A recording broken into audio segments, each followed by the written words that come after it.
Hi, I'm Jane Evans. I'm a childhood trauma and anxiety expert. I've spent the past 25 years working with families and learning from them about the impact of ongoing early childhood trauma.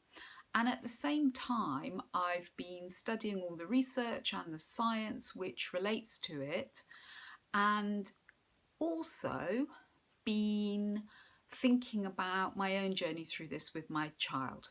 So I'm talking to you in a professional capacity, but also a personal capacity, and hopefully giving you more insights into how do we move and parent beyond early experiences of trauma.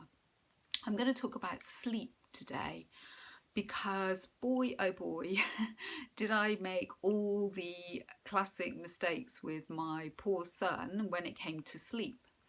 So when we were still in the family situation and I was very, very scared of him waking up my ex-partner, I used to run to him, my baby, every time he made a tiny sound. But instead of going and being really calm and being really gentle, of course I was very stressed and very scared. So my developing baby, his brain and his body, even then were kind of being created around anxiety, sleep, a stressed adult coming to him all the time, which of course wasn't very helpful. Then when we did get to safety and we were starting to try and rebuild our lives, I just assumed that, once I kind of got relatively safe and into a bit of a routine, that he would also do the same, particularly around his sleep.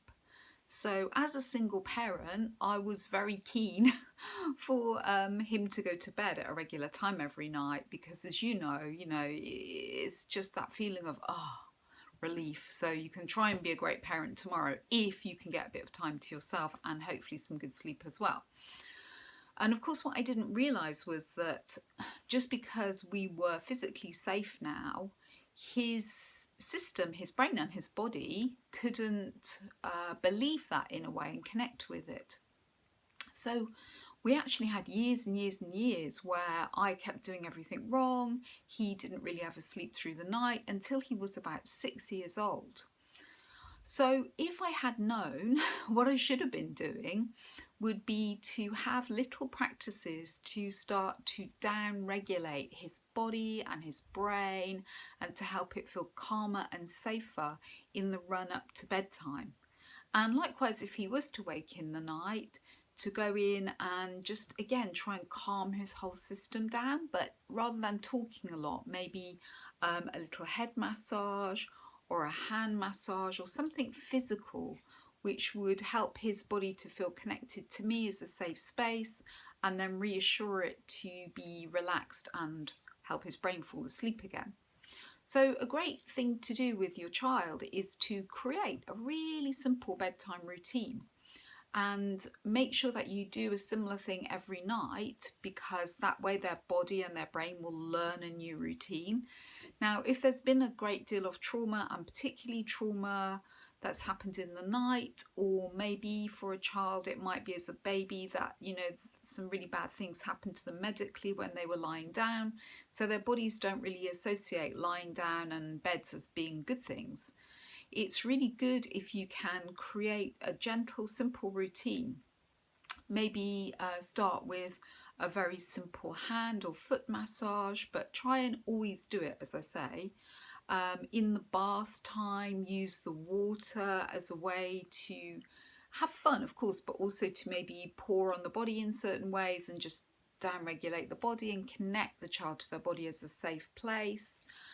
Make sure that the bedroom is dark, but obviously if they have a fear of the dark, then have a little light, and just keep it the same. A story where you create some rhythm in your voice, a little breathing exercise to do before they go off to sleep, and less talking, and maybe going back to a little hand massage again. And you can teach them something to do as well, and that could be their thing that they do as you're parting and leaving the room.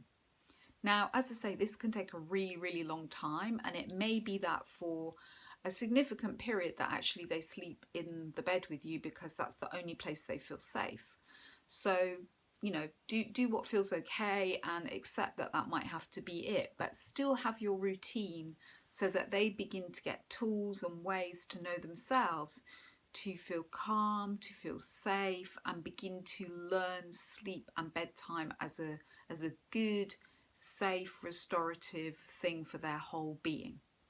So let me know how you get on, and if you've got any great ideas yourself, please leave them in the comments below. If you want to check out my blogs, which have more information in them as well, then visit allthews.thejaneevans.com. Keep well, and I hope that the sleep improves soon.